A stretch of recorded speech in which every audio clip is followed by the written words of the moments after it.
I'm Braden Bales, and I'm hanging out with Rob on Front Row Live.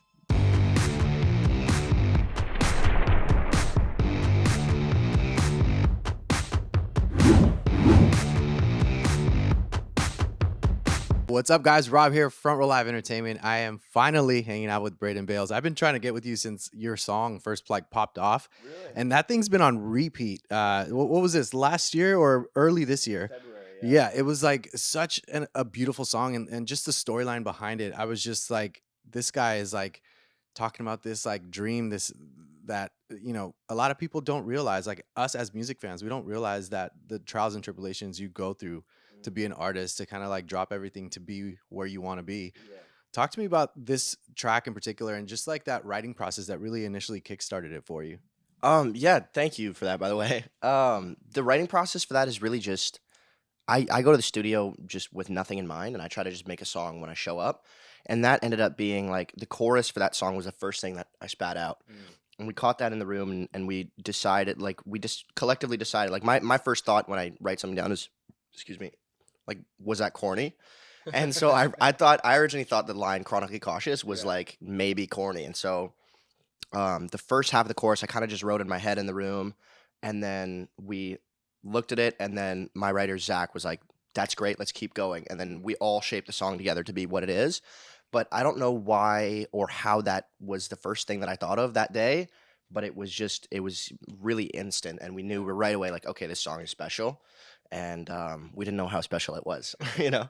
And it seemed like this was the first time for you to write a song like this, like this kind of theme, but also like sonically. I feel like vocally, you kind of challenged yourself during the process of this song.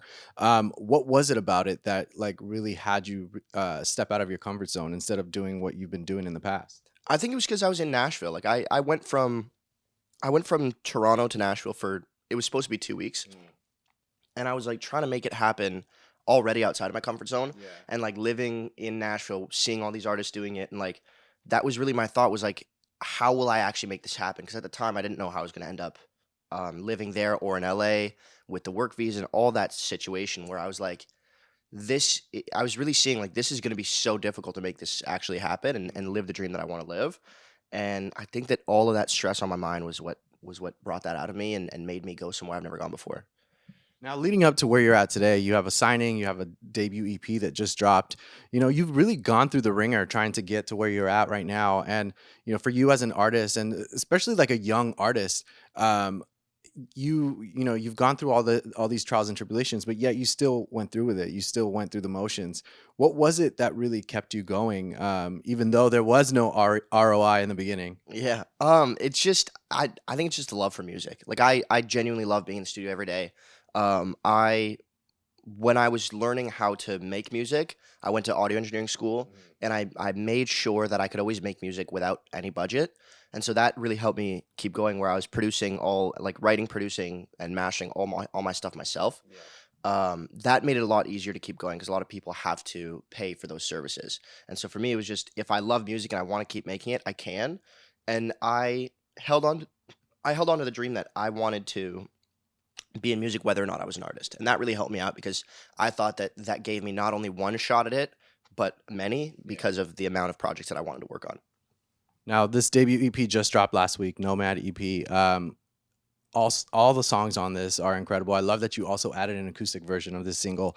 And for looking at the credits, like I see so many incredible names, Nick Bailey being one of them, like that you got to collaborate with. Like, how do these writers really like help you become a better songwriter during those sessions that you had with them? And like, how do you feel that you stepped out of your comfort zone in the writing process? That's a great question. I think it's just having people to bounce my ideas off of and the instant knowledge in the room of like, do you understand this? Like, is this good? Is this bad? Like, seeing how other writers write as well. I think being able to work with all these different people has really elevated my game because of just the tricks of the trade that get passed along. And like, I'm still very young, and a lot of these writers that I've been working with have been doing it for way more years than me.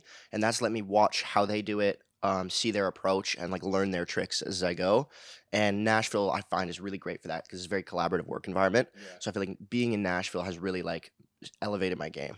You had an opportunity to also collaborate with Juice, who I freaking love that guy. Like his music is incredible. The way that his cadence, his delivery is just incredible. So did you see that kind of happening during the writing process, like of him kind of like putting his way of like of doing his own music into your music, and how did you kind of balance the two to create it in order to like still sound like Braden and not like Jude's? That's a great question. It's less of a conscious effort when I'm in a session with people, and Jute's sound is definitely in Fair with the Friends as well. Um, but that session really started with me and Jutes just kind of talking through. Like he's a great listener, and so me and him were just talking through. Like he was just like, "What's got you down? What's on your mind?" And we spoke for like 30 minutes to an hour at the beginning of the session, just like based on how I was feeling. It was kind of like therapy, and we were able to like just right from there go into my own emotions and Jutes is really good at collaborating, and helping you like, he helped me a lot write the song that I wanted to write, while still, like, influencing with his style, but it never felt like he was taking over, you know what I mean? And it was really good because since we talked about it so much at the beginning of the session, I always felt like it was my song and that we were both very clear on the messages that we're trying to convey, and that, kept it really authentic, I feel. Where were you vocally challenged during this EP? Definitely ROI. That is probably the hardest song vocally on the EP. However, Fair with the Friends, when I sing it live, that's the most difficult one to sing live because at the end I'm just out of breath. But recording wise, ROI was definitely the hardest just because of how really up there it is and like the rasp. And the main vocal is actually three vocals. So I had to do the hard thing and then do it two more times. So that's definitely the hardest one. So did you come into this recording process of the EP, like did you come into it thinking of the live show, or did you like forget about the live show until you finally like got to test it out on a stage or even just at home? Yeah, I take it one step at a time. Like I have a saying in studios sometimes where I'll say, if I can sing a song really comfortably, like one take all the way through, I'll say let's like boost it up two semitones and make it higher so that it's like if it's difficult for me to sing live, that probably means it's like the maximum that I can do, and then we can get it take by take, and then I can always learn how to sing it live later. But if it's difficult for me to sing live in the studio, that means that like it's the desperation in the lyrics is really going to come through, and it's going to sound like I'm really reaching for it. And I really like that sound. And as far as like that desperation, like I feel like you want to get that kind of grit, like that first initial take. So did you find yourself trying to keep that original demo tape for this EP, or did you have to come back and kind of redo some of these vocals? I always try to keep the demo tape. So for the EP, they're all the day of vocals, except for Pick Me Up. That one was not the day of, just because the mic was all screwy at first with the song. But yeah, every song other than Pick Me Up on the EP, the main vocal at least, the harmonies I'll do later, but the main vocal is from the day of, just because I find the emotion that you have right after you write it is the most emotion you'll feel for that song ever. And so if I can avoid it, I never want to have to re-record anything. Yeah, that's a great point. And someone else has, I can't remember who told me, but someone else told me it's like that initial demo, like they try and do the initial demo because they have nothing else to compare it to. And then if you keep trying it, now you have like 10 different things to compare it to, and you're never going to really get the right one. Yeah, I totally feel that, and I get really strong demoitis where as soon as I hear it one way, I will always hear it that way. And even if I re-record it, I'll be trying to sing it how I sang it that first time instead of just trying to sing the song for what it is. So discovering your sound and your own kind of cadence. I know I mentioned like I love how Jutes does his deliveries with his music, but how did you go about as far as like discovering what your sound was all about and how you were going to deliver the lyrics, especially for something so personal like this one?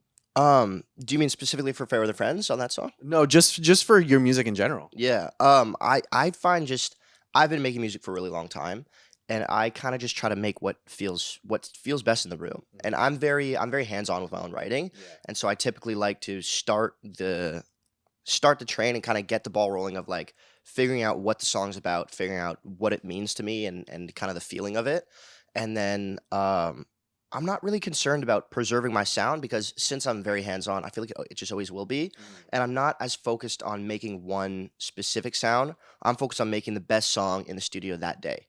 So, and then whatever that ends up being will be my sound. You know what I mean? I feel like I try to completely keep the end goal out of mind while I'm making the music and just focus on the feeling and just see where that takes me. I feel like in saying that, I feel like social media really like opened the floodgates for you, like getting you introduced to labels, to like new music lovers as well. But at the same time, I feel like it's also a challenge because now you have this kind of demographic that really love this song and might not like something else. They just like the way that you wrote it, the topic that you're writing about. What kind of pressure did that add to you? Like knowing that, okay, I have this dedicated fan base now because of this song, but I'm working on this debut EP. Like, how am I going to do it?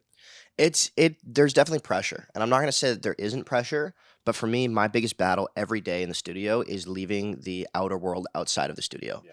And so, I think it's just a human thing to feel that pressure, and it's definitely a real worry of mine that people won't stick around for me and they'll just stick around for one of the songs.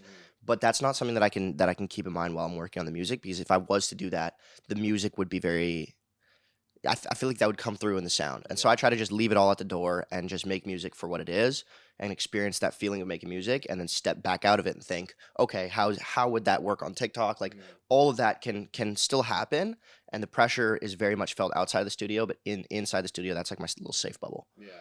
Now, with this process of the EP, like, what do you feel that you learned about yourself during this that you didn't know about with your previous material, or even just like songwriting or even vocally?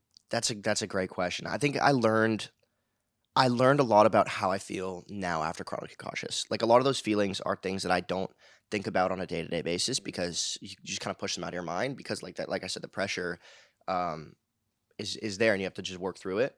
But excuse me, with the EP, I really learned my deepest feelings inside of me of like who am I now and what's happened and how am I the same? Where am I going? Like I really started analyzing the people around me and the environment around me and understanding how I feel about that environment I think is really important for moving forward and especially at the start of a career that's hopefully very long. It just getting a really good understanding of how that affects me is really important, I think. And when it comes to vulnerability, is that something that you feel comfortable doing from the beginning of the writing process, or is that something that you kind of have to work your way to be comfortable before you can actually like release or even write a full song? I feel very comfortable being vulnerable, and I didn't always feel that way, and especially when I first started writing with other people, like talking about my feelings was difficult. I've been able to sing about my feelings for forever, but just speaking about them in the room was difficult, and it's not anymore. And I'm really happy about that. I feel like it's bigger than just how I feel about a certain thing or how I think that I'm perceived in the room. I feel like it's more if I'm feeling this way, it's more important to me to just communicate that feeling and write the best song about it because there's a good chance that other people feel that way as well. And so I've really just kind of let go of that whole insecurity thing about being vulnerable. Was there a particular lyric on this EP that was difficult, or even an entire song off of this EP that was difficult because you couldn't find the right lyric for it? Um, I think "Fair with the Friends" was it was it was we wrote it quickly and it was good and there was points where we got stuck on it, but the part that was the most difficult about "Fair with the Friends" was figuring out how to say what I wanted to say and figuring out like the exact message. You know what I mean? And I think it's just because it's the most meaningful song to me. Where if you're dealing with really intense subject matter, it's gonna be harder to articulate like how you really feel inside. But because I've never written a song about that, and so I think since it was very new territory, it was more difficult. But all of them, like I feel like my best songs tend to flow out of me, and most of like pretty much all of them did flow out of me because that typically makes them a keeper, you know. But yeah, probably "Fair of the Friends" was the most difficult to write about. So this has been a really big year for you, from from social media to the signing to now this debut EP. Can we look forward to maybe like some touring, some performances coming for either the remainder of this year or maybe like for the upcoming year? Absolutely. I'm wanting to do all of that. I just did my first show in Nashville, like my first US show, I guess, my own US show in Nashville, and it was amazing. I'm working on a live show right now, and we're looking at some opening slots. I want to headline some of my own shows, but I'm really excited to perform and drop more music, and I think just expect a lot of activity from me this year because I want to really dive into this head first. Awesome, man. Well, thank you so much for taking the time to hang out with me.